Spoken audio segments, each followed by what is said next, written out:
Antroji Breslau diena baigta, buvo labai daug tiesiųjų, šiaip nuobodi trasa palyginus su vakar. Buvo ir daug darbinių vietų, tai tose darbinėse vietose mes gerai per visus tos kalniukus, per visokius ten, nežinau kaip ten juos pavadinti, griovius ir taip toliau, tai mums gerai sekėsi ir lyg jau prisivėjai ir tada atvažiavome ant tiesiųjų ir aišku, bagiai kitų yra gerokai galingesni, yra tai 3 klasės bagiai, tai mums ten yra kol kas be šansų, bet dar daug dienų.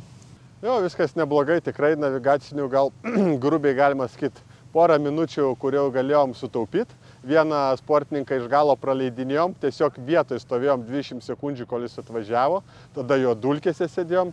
Tai grubiai, jei atmestume porą minučių, tai būtų ir mūsų tikslus važiavimo greitis su tokiu, taip kaip mes galim važiuoti. Tai viskas neblogai, nieko nesulaužėm, nieko nepadarėm, nuotykių neturėjom, lenkimą padarėm, tada vėl mūsų atsilenkė, nes šiek tiek pragribavau posūkį. Faina diena, rezultatai kol kas, kadangi priekį startavom, priekį finišavom, dar gali kisti, bet manau, kad žemiau 10 tikrai neturėtume nukrist, kol kas 4.